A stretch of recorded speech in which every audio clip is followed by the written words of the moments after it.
I'm sure everyone here has been told at some point that they weren't good enough to do something. Whether it was in school, for a class, a grade, or at work, you're not good enough to get promotion, or a sports team that was not good enough either to win the league or win the amount of games you guys wanted to win. That was the case for the 2002 Ohio State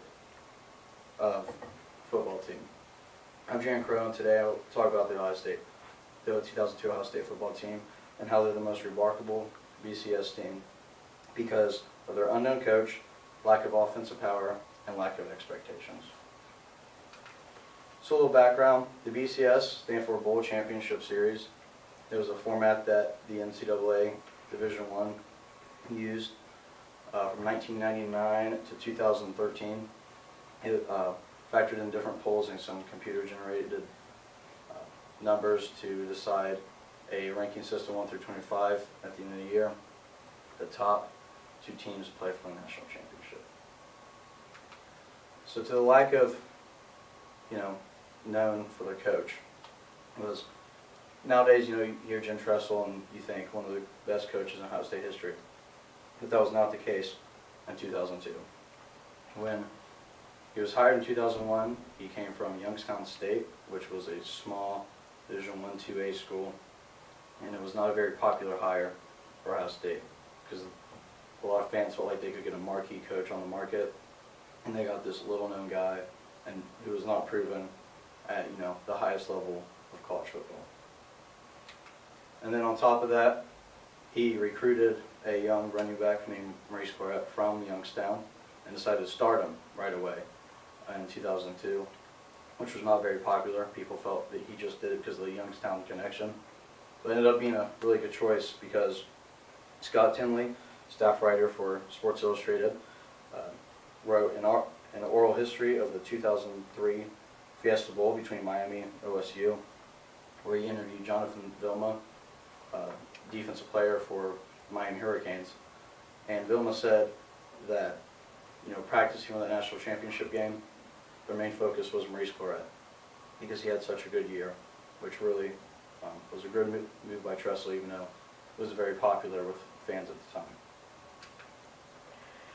Then they had the lack of offensive firepower, where they were led by a freshman running back, Maurice Clarett, which was first freshman running back to play for Ohio State Week 1.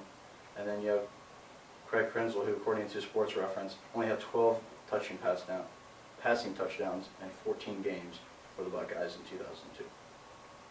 And then Adam Rattenberg,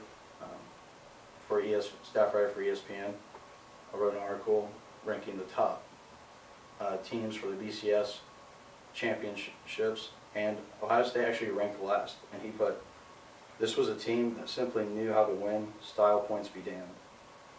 Saying that they didn't play pretty, they weren't very explosive, they just did enough, to win. But at the end of the day, they scored just enough points to win. Really relied on their defense, but they didn't really have, this explosive offense that a lot of teams have nowadays.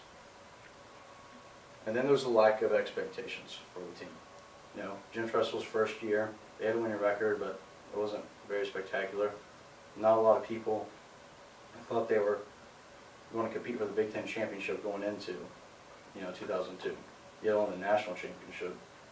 Then, after they won all the regular season games, Vegas Insider has the Buckeyes in 2002 as a 12-point underdog, which is the biggest out of any BCS team in the era, BCS championship team. So even after all they won, there was no expectations, that unknown coach and then that offense, people just didn't think that they could get it done, but they went out again and again and, proved everyone wrong and then won a national championship. And, against a powerhouse in Miami, and Julia Poe, the staff writer for Sports Illustrated, wrote an article ranking the top 10 championship BCS teams, and games, and she actually had this game as the second game behind USC Texas in 2005. This game with double overtime. Everyone thought Ohio State was going to get blown out the doors, and they ended up winning in double overtime against one of the best dynasties in college football at the time. And, you know, I'm not saying Ohio State was a bad team. They won the national championship. I'm just saying that they won it despite all these flaws. You know, they were such an underdog, such a dark horse. It was such a remarkable turnaround for, you know, this team.